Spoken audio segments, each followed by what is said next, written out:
بسم الله الرحمن الرحيم.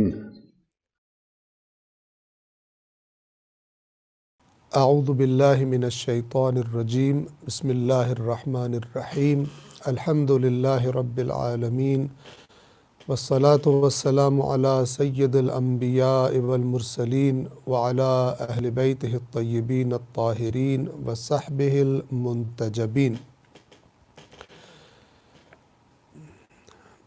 ایمان کے موضوع پر آیت اللہ سید علی خامنائی کی پہلی تقریر ہم نے کل تمام کر لی تھی۔ آج ان کی ایمان کے موضوع پر دوسری تقریر کا ہم آغاز کرتے ہیں کہ جس میں موضوع بنایا گیا ہے قرآن مجید کی چند آیات کو کہ جو سورۃ الانفال کی آیت نمبر 2، 3 اور 4 ہے۔ بنیادی طور پر اس تقریر کا موضوع یہی آیات ہیں، لیکن آیت نمبر 2، 3 اور 4 پر بات کرنے سے پہلے سورۃ الانفال کی پہلی آیت کو بھی آیت اللہ خامنائی نے بیان فرمایا ہے اور اس کی بھی مختصر وضاحت کی ہے، اگرچہ وہ خود فرماتے ہیں کہ ہماری بحث سے جو ہم ایمان کی بحث کر رہے ہیں ابھی یہ اس سے مربوط نہیں ہے، لیکن چونکہ سورۃ الانفال کی پہلی آیت ہے اور اس کے بعد دوسری، تیسری اور چوتھی پر ہم نے بات کی ہے، تو ضمناً پہلی آیت پر بھی بحث کی ہے اور اس کو ڈسکس کیا ہے۔ یہ پہلی آیات ہم آپ کی خدمت میں پہلے تلاوت کر دیں ان کے ترجمے کے ساتھ، تاکہ انشاءاللہ موضوع بحث آپ کے ذہنوں میں آ جائے۔ سورۃ الانفال کے شروع سے میں تلاوت کر رہا ہوں۔ بسم اللہ الرحمن الرحیم۔ یسألونک عن الانفال، آپ سے سوال کرتے ہیں انفال کے بارے میں۔ قل الانفال للہ والرسول، آپ کہہ دیجئے کہ انفال اللہ کے لیے ہے اور رسول کے لیے۔ فاتقوا اللہ، پس تم اللہ کا تقوی اختیار کرو۔ وَأَصْلِحُوا ذَاتَ بَيْنِكُمْ، اور اپنے درمیان معاملات میں صلح و صفائی کر لیا کرو، اصلاح کر لیا کرو اپنے درمیان مابین معاملات کی۔ وَأَطِيعُوا اللَّهَ وَرَسُولَهُ، اور اللہ اور اس کے رسول کی اطاعت کرو۔ ان کنتم مؤمنین، اگر تم مومن ہو تو۔ دوسری آیت، انما المؤمنون الذین اذا ذکر اللہ وجلت قلوبہم، مومن تو صرف وہ لوگ ہیں کہ جب اللہ کا ذکر کیا جاتا ہے تو ان کے دل خوف سے لرزنے لگتے ہیں، ان کے دل ڈر جاتے ہیں۔ وَإِذَا تُلِيَتْ عَلَيْهِمْ آيَاتُهُ زَادَتْهُمْ إِيمَانًا، اور جب ان کے سامنے اس کی آیات کی تلاوت کی جاتی ہے تو وہ آیات ان کے ایمان میں اضافہ کر دیتی۔ وَعَلَىٰ رَبِّهِمْ يَتَوَكَّلُونَ، اور وہ صرف اپنے رب پر توکل کرتے ہیں۔ الذین آیت نمبر 3 الذین یقیمون الصلاة، وہ لوگ کہ جو نماز قائم کرتے ہیں۔ ومما رزقناہم ینفقون، اور جو ہم نے رزق ان کو دیا ہے اس میں سے انفاق کرتے ہیں۔ آیت نمبر 4 اولئک ھم المؤمنون حقا، یہی لوگ در حقیقت مومن ہیں۔ حقاً، یہ لوگ مومن ہیں۔ لہم درجات عند ربہم، انہی کے لیے ان کے پروردگار کے پاس درجات ہیں۔ ومغفرۃ، اور مغفرت ہے۔ ورزق کریم، اور ایسا رزق ہے کہ جو بڑے احترام کے ساتھ اور بڑی عزت کے ساتھ ان کو دیا جائے گا۔ یہ سورۃ الانفال کی پہلی 4 آیات کا سادہ ترجمہ تھا، اور یہ جو آیت اللہ سید علی خامنائی کی دوسری تقریر ہے ایمان کے موضوع پر، اس کی جو گفتگو ہے وہ انہی آیات کے ذیل میں ہے۔ سب سے پہلے انفال کیا چیز ہے اس کی وضاحت فرماتے ہیں۔ چونکہ سورۃ الانفال کی جو پہلی آیت ہے، اگرچہ وہ ڈائریکٹلی ہمارے موضوع سے مربوط نہیں ہے، لیکن ضمناً اس پر بات کرتے ہیں اور اس کے اندر آنے والے الفاظ کی اور احکام کی وضاحت کرتے ہیں۔ یسألونک عن الانفال، اے رسول لوگ آپ سے انفال کے بارے میں سوال کرتے ہیں، پوچھتے ہیں کہ انفال کس کے لیے ہے اور کس کا حق ہے۔ انفال کا مختصر طور پر اس طرح سے ترجمہ کیا جا سکتا ہے، یعنی انفال کیا چیز ہے، کسے انفال کہتے ہیں؟ انفال یعنی وہ دولت جو مسلمان عوام سے تعلق رکھتی ہے، ساری قوم کا، ساری امت کا، تمام مسلمین کا اس پر حق ہے، تعلق ہے، کسی کا خصوصی مال نہیں ہے، کسی کی ملکیت نہیں ہے۔ کیا کیا چیزیں انفال ہوتی ہیں؟ فرماتے ہیں اس کی ایک مثال وہ مال ہے جو جنگ میں مسلمانوں کو نصیب ہوتا ہے، نہ کہ ہر کمایا ہوا مال بلکہ خاص مال۔ ایک انسان محنت کر کے کچھ کمائی کرتا ہے وہ نہیں، جنگ میں اگر اسلام اور کفر کی جنگ ہو اور اس میں مسلمانوں کو اللہ فتح عطا فرما دے تو وہ جو مال آتا ہے، زمینیں ملتی ہیں، ان کو انفال کہا جاتا ہے۔ مزید وضاحت فرماتے ہیں، جیسا کہ کہا کہ اس کی ایک مثال وہ مال ہے جو جنگ میں مسلمانوں کو نصیب ہوتا ہے، نہ کہ ہر کمایا ہوا مال بلکہ خاص مال۔ انفال کی ایک اور مثال خزانہ، معدنیات ہے، زمین کے اندر سے جو معدنیات نکلتے ہیں، جیسے مثلا نمک ہے، جیسے تیل ہے، یا دیگر اس قسم کی اشیاء۔ معدنیات یعنی منرلز جو زمین کے اندر سے نکلتے ہیں، یہ زمین کے نیچے موجود خزانے۔ انفال کی ایک اور مثال یہ جنگل ہے، جنگلات کے جو وسیع علاقوں پر اگے ہوئے ہوتے ہیں۔ انفال کا ایک اور نمونہ یہ بیابان اور یہ عظیم چراگاہیں ہیں جو گوشہ و کنار میں اور پہاڑوں پر ہوتی ہیں۔ یہ تمام چیزیں کسی خاص شخص کی جو ملکیت نہیں ہوتی، یہ تمام عوام کی ملکیت ہوتی ہیں، مسلم عوام کا ان کے ساتھ تعلق ہوتا ہے۔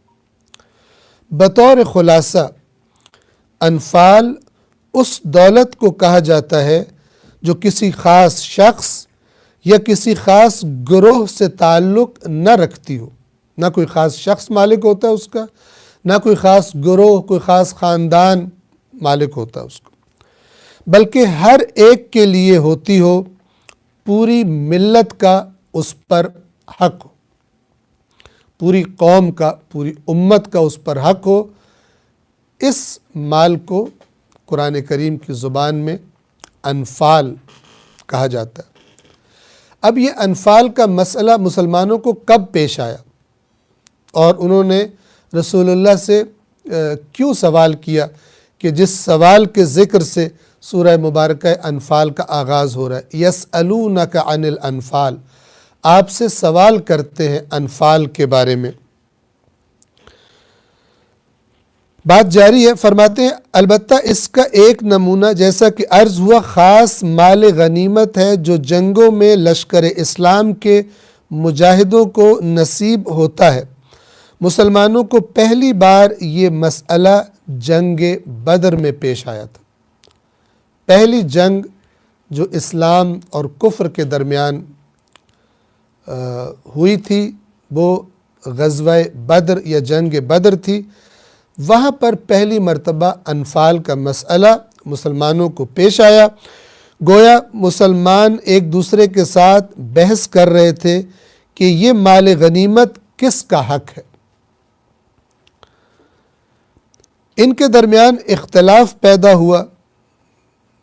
پیغمبر اکرم صلی اللہ علیہ وآلہ وسلم سے رجوع کیا صحابہ نے، آپ سے سوال کیا۔ قرآن کی آیت نے اس سوال کا جواب پیغمبر صلی اللہ علیہ وآلہ وسلم تک پہنچا دیا۔ رسول اللہ سے سوال کیا گیا، اس کے جواب میں قرآن مجید کی یہ آیت نازل ہوئی۔ قُلِ الْأَنْفَالُ لِلَّهِ وَالرَّسُولِ، کہہ دیجئے انفال اللہ اور رسول کے لیے ہے، ان کا حق ہے۔ خدا کا حق ہے سے کیا مراد ہے؟ توجہ فرمائیں،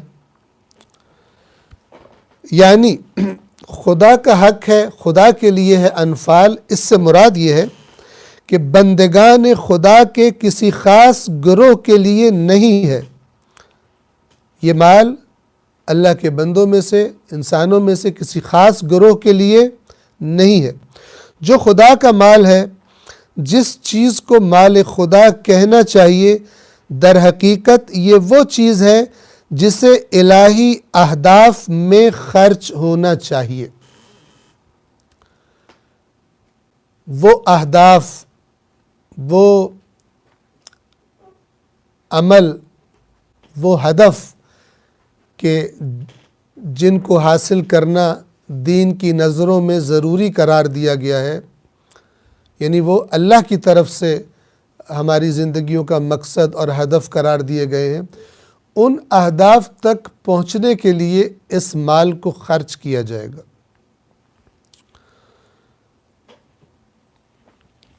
یہ وہ چیز ہے جسے الہی اہداف، الہی یعنی جو اللہ کی طرف سے ہم تک پہنچے ہوں، اہداف ہدف کی جمع ہے، آبجیکٹو۔ ظاہر ہے کہ مال خدا کو خدا کی مصلحت میں خرچ نہیں کیا جاتا۔ اللہ تعالیٰ کی اپنی کوئی مصلحت نہیں ہے، اللہ کسی کا محتاج نہیں ہے کہ اللہ کو اس مال کی ضرورت ہو، کہ اس مال کو اس طرح خرچ کیا جائے کہ اللہ کی کوئی کمی پوری ہو جائے۔ ہرگز ایسا نہیں ہے۔ خدا متعال کی ایسی کوئی مصلحتیں نہیں ہیں، ضروریات نہیں ہیں، کوئی حاجت نہیں ہے کہ اس کا مال ان ضرورتوں کو پورا کرنے میں خرچ ہو۔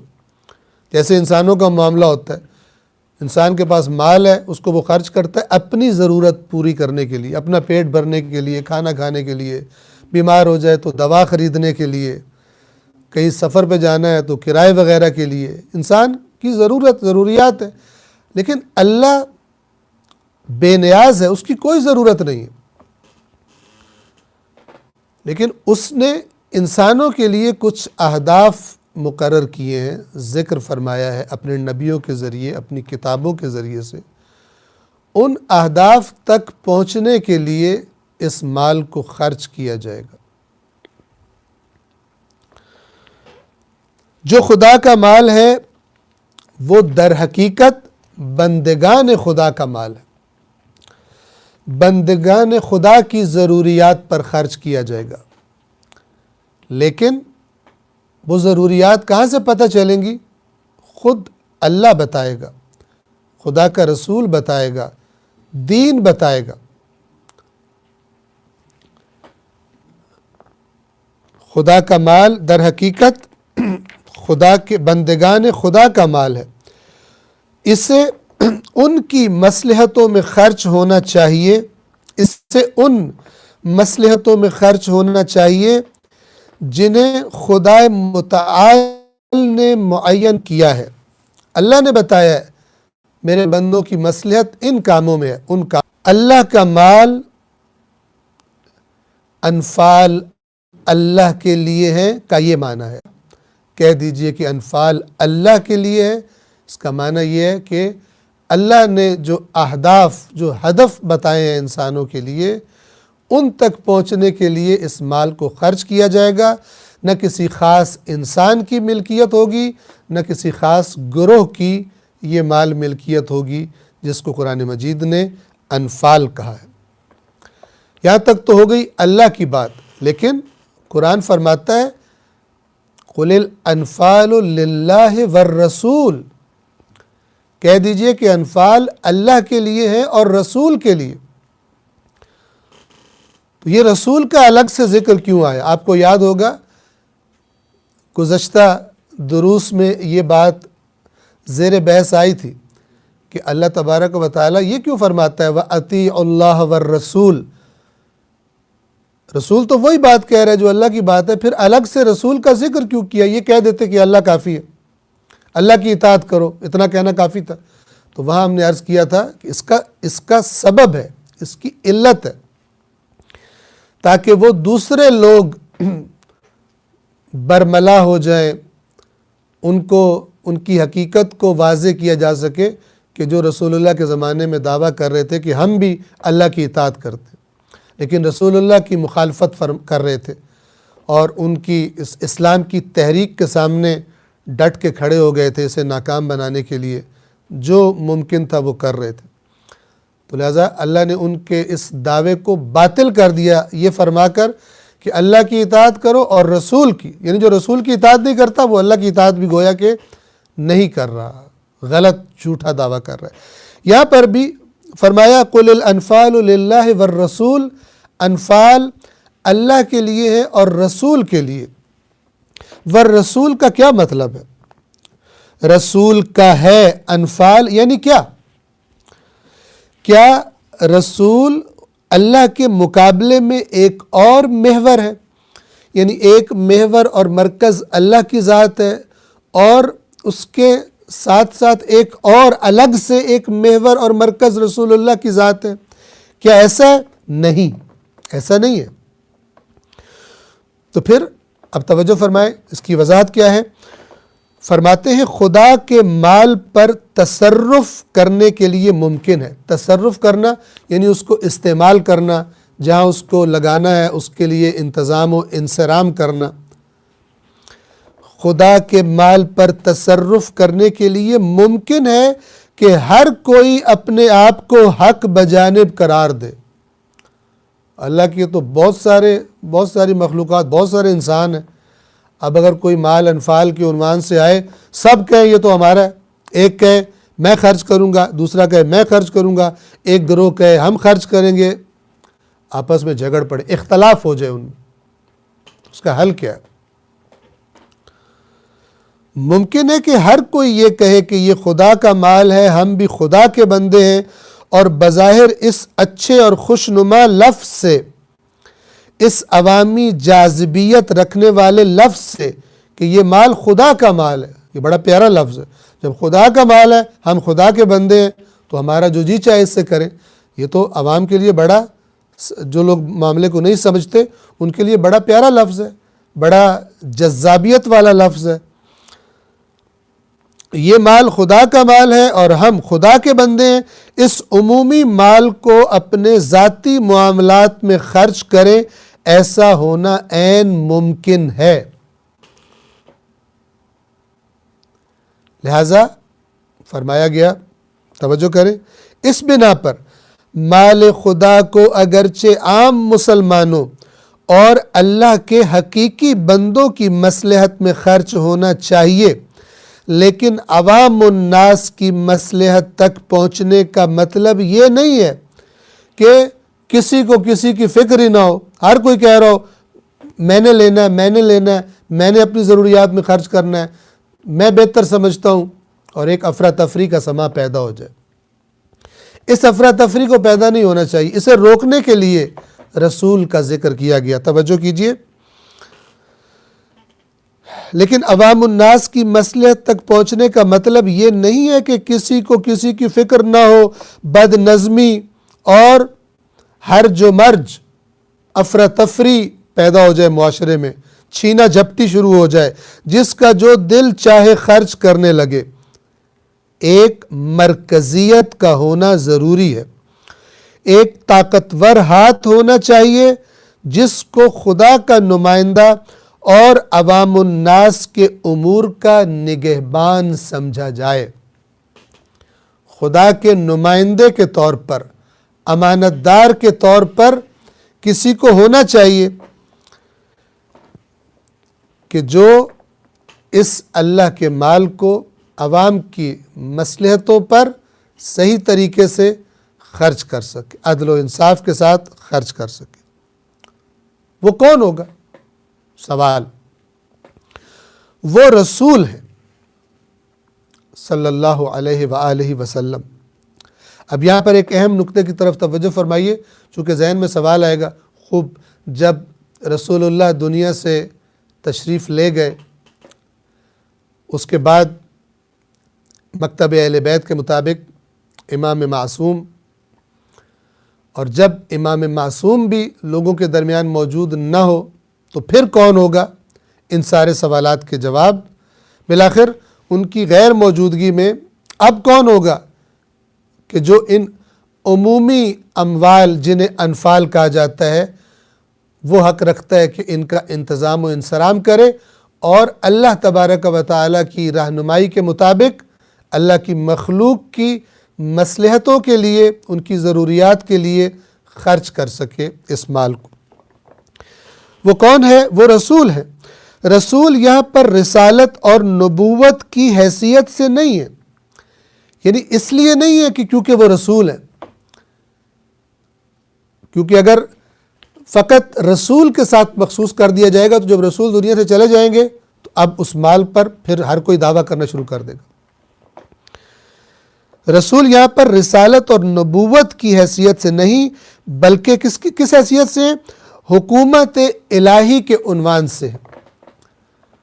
اللہ تبارک و تعالیٰ کی طرف سے وہ حاکم ہیں اور وہ اب حق رکھتے ہیں کہ اس مال کو خرچ کریں جہاں خرچ ہونا چاہیے. یعنی اب اس کا اگلا نتیجہ کیا نکلے گا؟ یعنی جب رسول اس دنیا سے رخصت ہو تو انفال کا تمام کام امام کے اختیار میں ہوگا. امام یعنی حاکم الہی. رسول کی موجودگی میں حاکم الہی کون ہے؟ رسول. رسول کے بعد امام حاکم الہی ہے. اور پھر جب امام موجود نہ ہو لوگوں کے درمیان، جس زمانے میں امام معصوم کی لوگوں پر حکومت نہ ہو تو وہ شخص، توجہ کیجئے، اگر امام معصوم کی بھی حکومت نہیں ہے اور وہ بھی موجود نہیں ہے تو آیا اسلام کا یہ حکم معطل ہو جائے گا، معلق ہو جائے گا؟ وہ مال جس کا جی چاہے لے جائے، جو مرضی طاقتور ہو چھینا جھپٹی کر کے لے جائے اور اپنے نظریات کے مطابق، اپنی مصلحتوں کے مطابق خرچ کرے، جہاں لگانا ہے لگائے، اس کو یہ حق حاصل ہے.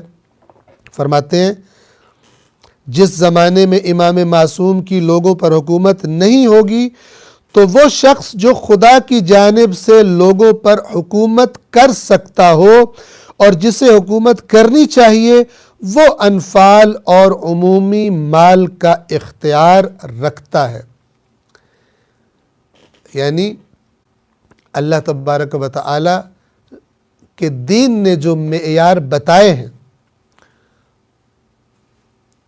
ان معیارات پر پورا اترنے والا شخص، جو سب سے زیادہ پورا اترتا ہوگا، وہ پھر اختیار رکھے گا کہ وہ حاکم الہی ہوگا، الہی نمائندہ ہوگا، اور وہ اختیار رکھے گا انفال کے خرچ کرنے پر. یعنی وہ اہل ہوگا، نہ اہل کو حق حاصل نہیں ہوگا. بہرحال اگرچہ یہ دولت عمومی ہے کہ جو انفال کا مال ہے، اگرچہ یہ دولت عمومی ہے، یعنی یہ معدنیات تمام لوگوں کے لیے ہیں، جنگلات وغیرہ ہر ایک کے لیے ہیں، چراگاہیں ہر ایک کے لیے ہیں، دشمن سے جو مال غنیمت ہاتھ آتا ہے وہ سب کے لیے ہے، سواف الملوک سب کے لیے ہے۔ سواف الملوک، ملوک جمع ہے ملک کی، عربی زبان میں ملک بادشاہ کو کہا جاتا ہے۔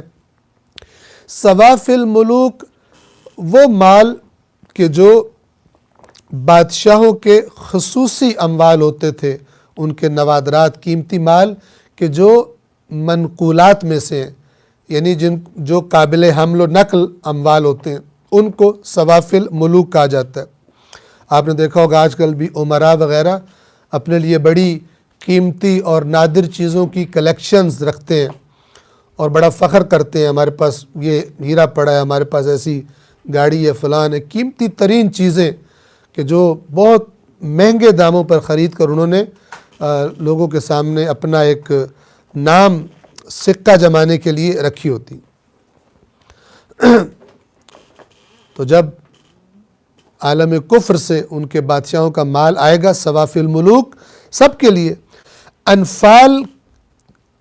انفال کے لیے اس قسم کے جتنے موارد اور مصادیق ذکر ہوئے ہیں، موارد مورد کی جمع ہے، مصادیق مصداق کی جمع ہے، جتنی چیزوں کا ذکر آیا ہے کہ جو انفال ہیں، انفال کے عنوان سے جتنی بھی چیزوں کا ذکر ہوا ہے، اگرچہ وہ سب کے لیے ہیں، لیکن آخر کار اللہ کی طرف سے کسی مقتدر یعنی قدرت مند، جس کے پاس طاقت ہے، کسی مقتدر شخص کے اختیار میں ہونا چاہیے جو کہ وہی حاکم الہی ہوگا۔ ظاہر ہے اگر اس کے پاس طاقت ہی نہ ہو تو لوگ تو چینا جھپٹی کر کے لے جائیں گے۔ اگر اس کے پاس طاقت ہی نہیں ہے، وہ کہتا رہے کہ یہ مال اس کام میں خرچ ہونا ہے، دوسرے کہیں گے ہم بہتر جانتے ہیں۔ ہر قسم کے افراد معاشرے میں ہوتے ہیں، کچھ لوگ بہانے بنا کر، جھوٹے بہانے بنا کر لے کر چلے جائیں گے، بس اس کے پاس طاقت ہونی چاہیے کہ وہ اس طاقت کے سائے میں صحیح جگہ پر ایک الہی نمائندہ ہونے کے عنوان سے ان اموال کو خرچ کر سکے۔ وہ کون ہے؟ تکرار فرما رہے ہیں، وہ کون ہے؟ پیغمبر کے زمانے میں رسول اللہ صلی اللہ علیہ وآلہ وسلم، ان کے بعد امام معصوم علیہ السلام، اور اگر امام معصوم موجود نہ ہو تو امام عادل الہی، یعنی عدل کی صفت والا امام کہ جو الہی نمائندہ ہے۔ جس شخص کے ہاتھ میں حکومت اسلامی کی باغ ڈور ہو وہی انفال کے معاملے میں با اختیار ہے۔ یہ ہے آیت کا پہلا حصہ۔ پہلا حصہ کیا تھا؟ یسألونک عن الانفال، آپ سے انفال کے بارے میں سوال کرتے ہیں۔ قل الانفال للہ والرسول، کہہ دیجئے انفال اللہ کے لیے ہے اور رسول کے لیے۔ یہ پہلا حصہ تھا اس آیت کا کہ تمام ہوا، لیکن فرماتے ہیں البتہ آیت کا یہ حصہ ہمارا مورد بحث نہیں تھا، لیکن چونکہ یہاں پر موجود ہے ہم نے ضمناً اس کی وضاحت کر دی۔ اگلا حصہ اس آیت کا جو ہے فرماتے ہیں انفال کے خرچ کرنے کے مقام کے تعین کے بعد پروردگار فرماتا ہے فاتقوا اللہ وَأَصْلِحُوا ذَاتَ بَيْنِكُمْ وَأَطِيعُوا اللَّهَ وَرَسُولَهُ إِن كُنتُم مُؤْمِنِينَ۔ ایک ایک لفظ پر توجہ فرمائیے۔ پس اللہ کا تقوی اختیار کرو۔ کتنی تاکید ہے اور تکرار ہے آیات قرآن میں تقوی کی۔ تقوی کا مفہوم ابتدا میں بیان ہو چکا، انشاءاللہ ذہنوں میں محفوظ ہے۔ اگر مومن ہو، یہ آیت کا یہ حصہ کیا کہہ رہا ہے؟ سورہ انفال کی پہلی آیت کا دوسرا حصہ کیا فرما رہا ہے؟ اللہ فرمانا چاہ رہا ہے کہ اگر مومن ہو یعنی وہ جسے اللہ مومن کہتا ہے، خدا خبردار فرما رہا ہے اگر تم چاہتے ہو کہ میں بھی تمہیں مومن سمجھوں اور حقیقت میں تم مومن ہو تو یہ 3 کام انجام دو۔ پہلا، تقوی اختیار کرو، متقی، نہ راہب، راہبانیت نہیں، معاشرے سے کٹ جانا نہیں، معاشرے کے اندر موجود رہ کر الہی اللہ کی طرف سے جو ذمہ داری ایک مومن کی گردن پر عائد ہوتی ہے اور وہ قرآن مجید نے بڑی وضاحت سے بیان فرمائی، ان ذمہ داریوں کو ادا کرو، چاہے وہ ذمہ داری تمہارے اپنے بارے میں ہو، تمہارے اپنے بیوی بچوں کے بارے میں ہو، تمہارے رشتہ داروں کے بارے میں ہو، تمہارے باقی مومنین کے بارے میں ہو، یا باقی انسانیت کے بارے میں ہو، یا اس کائنات کی چیزوں کے بارے میں ہو جو اللہ نے تمہارے اختیار میں دی ہوں، سب دین نے بیان فرمایا کہ ان کے ساتھ کیسا رویہ رکھنا۔ تقوی کے اندر یہ سب کچھ آ جائے گا۔ جس چیز کے ساتھ بھی تمہارا کوئی معاملہ پیش آیا ہے اس کے بارے میں تقوی الہی تمہارے ملحوظ خاطر رہے، خدا کو بھول کر کچھ نہ کرو۔ بس یہ آیت کیا کہہ رہی ہے کہ فرماتے ہیں اگر مومن ہو تو یہ 3 کام انجام دو۔ پہلا کیا کام ہے؟ تقوی اختیار کرو، فاتقوا اللہ، بس اللہ کا تقوی اختیار کرو۔ یہ ایک کام ہو گیا۔ دوسرا، اچھی طرح توجہ فرمائی، یہ مسئلہ جس کے حل کی یہاں پر کہا جا رہا ہے کہ اگر مومن ہو تو تمہیں یہ فکر ہونی چاہیے، توجہ فرمائیے، وہ کیا ہے؟ دوسرا کام، وَأَصْلِحُوا ذَاتَ بَيْنِكُمْ، اپنے مابین معاملات کی اصلاح کرو، اپنے درمیان سے اختلافات کو دور کر دو۔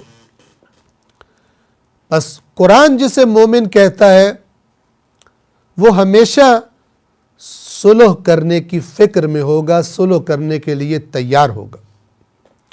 اصلحوا ذات بینکم، اپنے مابین معاملات کی اصلاح کر لو، جھگڑے اختلافات حل کرنے کی فکر کرو، نہ کہ ذاتی انا، تکبر، خاندان پرستی، عہدہ پرستی، مال پرستی کی وجہ سے دوسروں کو گھٹیا سمجھ کر دشمنیاں لمبی لمبی قائم کرتے رہو۔ ان کنتم مؤمنین، اگر تم مومن ہو تو۔ اب آپ پر واضح ہوتا جائے گا کہ قرآن مجید جسے مومن کہتا ہے اور معاشرے میں جو سبھی مومن بنے پھر رہے ہیں اور ان باتوں کی پرواہ تک نہیں ہوتی، فکر ہی نہیں ہوتی، وہ بھی اپنے آپ کو مومن سمجھتا ہے، پوچھو تو کہتا ہے میں بھی مومن ہوں، جو کہتا ہے کہ تو نے مجھے جو یہ بات کر دی ہے اور تو نے جو یہ کام کر دیا ہے اب تیری 7 نسلیں یاد رکھیں گی، میں تمہیں اتنا ذلیل کروں گا۔ یہ قرآن والا مومن نہیں ہے، چاہے جتنا مرضی مومن کہتا رہے۔ اپنے مال کے تکبر میں، اپنے عہدے کے کرسی کے تکبر میں، اپنے اقتدار کے تکبر میں جو کمزوروں پہ ظلم کرے اور پھر کہے میں مومن ہوں، کسی مسجد میں جا کر وہاں پر فوٹوز بھی کھنچوا لے اپنی اور اخباروں میں دے دے، نہیں۔ اصلحوا ذات بینکم، مومن وہ ہے کہ جو صلح کی فکر میں ہوتا ہے، جھگڑوں کی، اختلافات کی اصلاح کی فکر میں ہوتا ہے۔ اپنے مابین معاملات کی اصلاح کرو، اپنے درمیان سے اختلافات کو دور کرو۔ کس طرح ہوگا یہ؟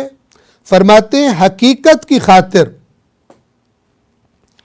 جو لوگ حقیقت سے ہٹ کر بول رہے ہوں وہ اپنی بات سے دستبردار ہو جائیں۔ یہ ہوتا ہے تقویٰ۔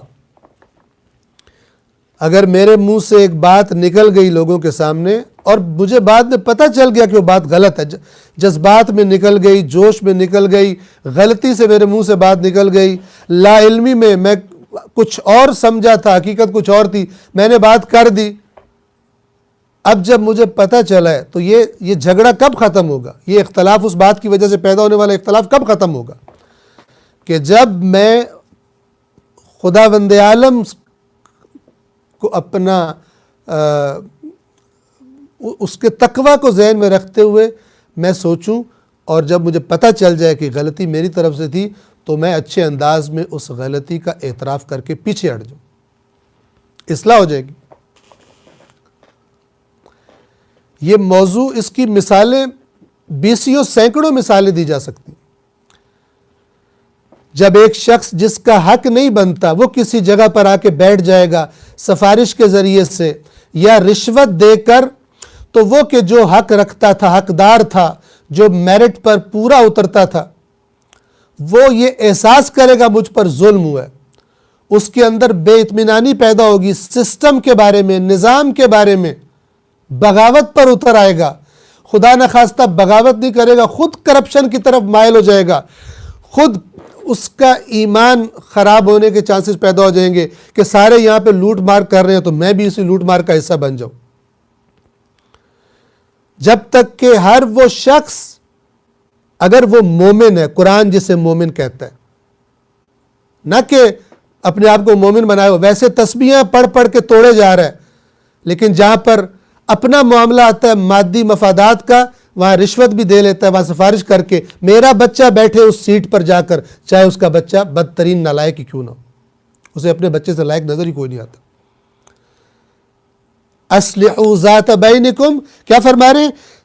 جو لوگ حقیقت سے ہٹ کر بول رہے ہیں، اور میں اضافہ کر رہا ہوں کہ جو حقیقت سے ہٹ کر کر رہے ہیں، جو تجاوز کر رہے ہیں، وہ پیچھے ہٹے۔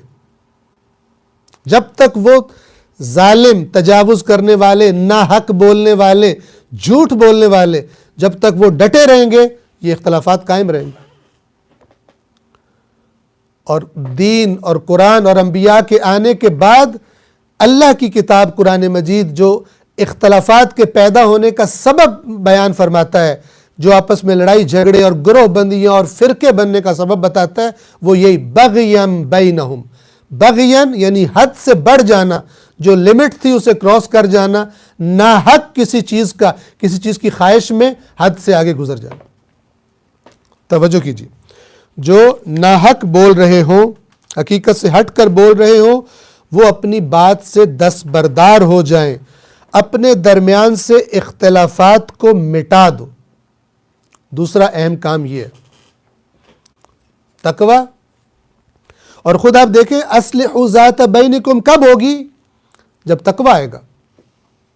جس کو خدا کا خوف ہی نہیں ہے، جس کو یہ ہے ہی نہیں کہ میں نے کل خدا کے سامنے اپنی ایک ایک حرکت کو دیکھنا ہے، مجھے بتائی جائے گی اور مجھ سے پوچھا جائے گا تو نے یہ کیوں کیا۔ جو تقوی والا ہے وہی اصلاح ذات بین۔ میرے ذہن میں آ گیا امیر المؤمنین علی ابن ابی طالب علیہ السلام کی شہادت سے پہلے کی جو وصیت ہے، اس میں بھی قرآن مجید کی یہی بات وہ اپنی وصیت کے طور پر بھی فرماتے ہیں کہ اپنے مابین معاملات کی اصلاح کر لو، اس لیے کہ میں نے رسول اللہ صلی اللہ علیہ وآلہ وسلم سے خود سنا ہے کہ لوگوں کے درمیان اصلاح کروا دینا، صلح کروا دینا معاملات کی، یہ عام نمازوں اور روزوں سے افضل ہے۔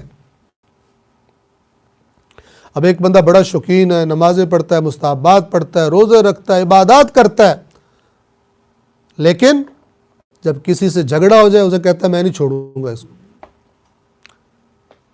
اس کو اپنی ناک کٹتی محسوس ہوتی ہے صلح کرتے ہوئے، کہتا ہے میں اس کو سبق سکھاؤں گا، میں اس کو مزہ چکھاؤں گا۔ یہ متقی نہیں ہے۔ اور یہ ان کنتم مؤمنین، اگر تم مومن ہو تو اصلاح کرو معاملات کی، یہ وہ مومن نہیں۔ یہ ہے قرآن کا صاف صاف شفاف بیان۔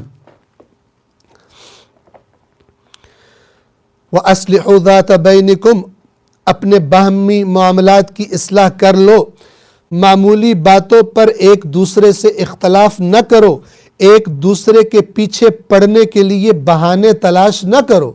بعض لوگ ایسے ہوتے، کسی بندے سے اختلاف ہو گیا، اس سے نفرت ہے، اب بہانہ ڈھونڈ رہے ہوتے کیسے پھنساؤں اس کو، کیسے میں اس کو رسوا کروں، کیسے میں اس کا کوئی عیب میرے ہاتھ میں آئے میں اس کو خراب کروں لوگوں کے سامنے۔ توجہ کیجئے، فرماتے ہیں بعض لوگ جنہیں جنگ آئی ہوئی ہوتی ہے یعنی انہوں نے جنگ کرنی ہے۔ بعض لوگ ہوتے ہیں کہ ان کی طبیعت ایسی ہوتی ہے کہ بس اس فکر میں ہوتے ہیں کیسے جھگڑا کریں کسی کے ساتھ، کہاں سے نقطہ اختلاف پیدا کریں جس کی بیس پر پھر لڑائی ہو سکے۔ تو جن کو جنگ آئی ہوئی ہوتی ہے ان کی دوستوں اور دشمنوں کے ساتھ خاصیت یہی ہوتی ہے کہ وہ لڑنے جھگڑنے اور اختلاف پیدا کرنے کے لیے معمولی بہانے ڈھونڈتے رہتے ہیں. ہزار اچھی باتوں کو خوبیوں کو چھوڑ دیں گے, انتظار میں رہیں گے کہاں کوئی ایسا موقع ملے, کوئی ایسی بات ہاتھ میں آئے کہ جس کو میں ہائی لائٹ کر کے اس کے بعد پھر اپنی دل کی بھڑاس نکال سکوں, لڑائی کر سکوں. قرآن کہہ رہا ہے اگر مومن ہو تو یہ اس مومن کی صفت نہیں ہے جسے اللہ مومن سمجھتا ہے. وہ تو خدا کی رضا کے درپے ہوتا ہے, اللہ کو خوش کرنے کے لیے فکر میں ہوتا ہے, سوچ رہا ہوتا ہے, نہ کہ اپنی خواہشات کو اور اپنی غلط انا کی تسکین کے لیے لوگوں پر چڑھ دوڑنے کے لیے موقع تلاش کرتا پھرتا. ایسا نہیں ہوتا.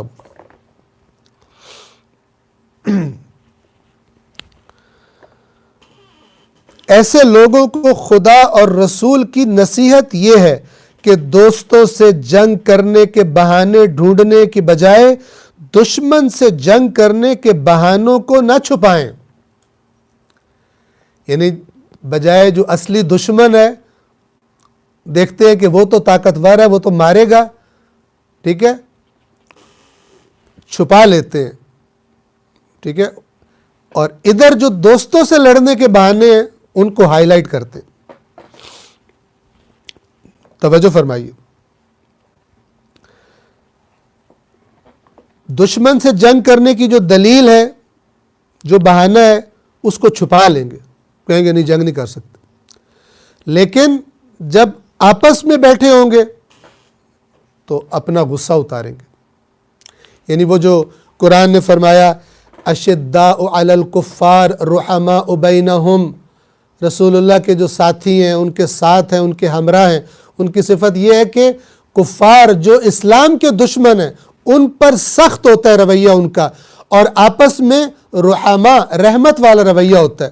آج آپ دیکھ لیجئے کہ بعض مسلمان ایسے کہ جب کافروں سے ملتے ہیں تو ان کا بس نہیں چل رہا ہوتا, ان کے نیچے بچھ جائیں اور وہ اوپر سے چل کے گزر جائیں.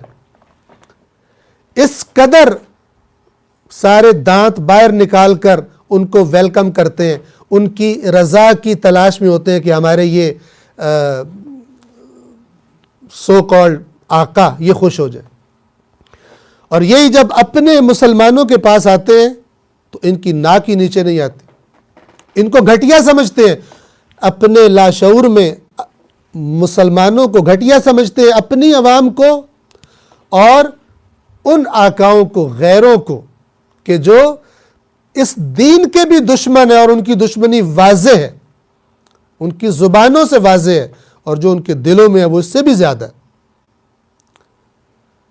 ان سے ان کو محبت ہے, ان سے دوستیوں پہ فخر کرتے, ان کے آگے بچھ جانے کو اپنے لیے, ان کے ساتھ فوٹو کھنچوا کر اپنے گھروں میں یادگار رکھتے ہیں کہ یہ یادگار ہے ہماری. اللہ اس یادگار کو روز قیامت یاد کروائے گا. ان سے جب لڑائی کا معاملہ ہے نام ہی نہیں لیتے, اور جب اپنے مومنین کے ساتھ ہو اشداء بن جاتے. الٹ کر دیا قرآن کی آیت کو. اگر جنگجو ہو, اگر تمہیں اتنی جنگ آئی ہے, لڑنے کا تمہیں شوق ہے, تو دشمن سے جنگ کرو, بھائی سے کیوں کرتے ہو؟ آج مسلمانوں کی حالت دیکھ لیں. شیعہ امریکہ اسے مارنے کے در پہ, سنی امریکہ اسے مارنے کے در پہ, انہیں کمزور کرنے کے در پہ. لیکن یہ بجائے یہ کہ اکٹھے ہو کے اس امریکہ کو جواب دیں, یہ ایک دوسرے کو لگے ہوئے ہیں, ایک دوسرے کو نیچا دکھانے پر, ایک دوسرے پر تہمتیں لگانا, ایک دوسرے کے مذاق اڑانا, خلاف قرآن. یا ایھا الذین آمنوا لا یسخر قوم من قوم عسى ان یکونوا خیرا منہم.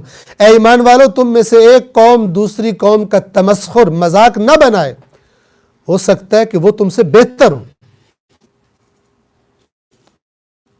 اس آیت پر اگر آپ غور کریں, مذاق اڑانا دوسرے کا منع کر دیا اللہ نے, لیکن اڑا رہے ہیں دوسرے کو نیچا دکھانے کے لیے. اور وہ جو اصل دشمن دین ہے وہ خوشی سے رقص کر رہا ہے مسلمانوں کی اس آپس کی لڑائی کو دیکھ کر، اور وہ قرآن کے جو تفرقے کو بدترین اللہ کا عذاب قرار دیتا ہے، تفرقے کو، فرقہ واریت کو، اس فرقہ واریت میں انوالو ہیں، اس فرقہ واریت کی آگ کو بھڑکانے میں، اس میں مزید رنگ بھرنے میں بڑی بڑی تحقیقات، بڑی بڑی ریسرچ کر کے لاتے ہیں کہ کیسے دوسروں کی ناک زمین میں رگڑنی ہے، در حقیقت اپنی ناک زمین میں رگڑ رہے ہیں مسلمانوں کی۔ عقل نہیں رکھتے، شعور نہیں رکھتے، وہ شعور کے جو قرآن سے ملتا ہے۔ توجہ کیجیے، وقت ہمارا تمام ہو چکا ہے۔ یہ آخری لائن، اگر جنگجو ہو تو دشمن سے جنگ کرو، بھائی سے کیوں، دوست کے ساتھ کیوں لڑتے ہو؟ وَأَصْلِحُوا ذَاتَ بَيْنِكُمْ، یہ دو بڑی تاکیدیں ہیں۔ اور تیسری تاکید ایک کلی مسئلہ ہے۔ تیسرا کام جو کرنا ہے اس آیت میں بتا رہا ہے وہ کیا ہے؟ جو تمام نیک کاموں کی انجام دہی، یعنی نیک کاموں کی انجام دینے اور تمام برے کاموں سے اجتناب پر مشتمل، اور وہ کیا ہے؟ وَأَطِيعُوا اللَّهَ وَرَسُولَهُ، اور اللہ اور اس کے رسول کی اطاعت کرو، فرما برداری کرو، ان کنتم مؤمنین، اگر تم مومن ہو تو۔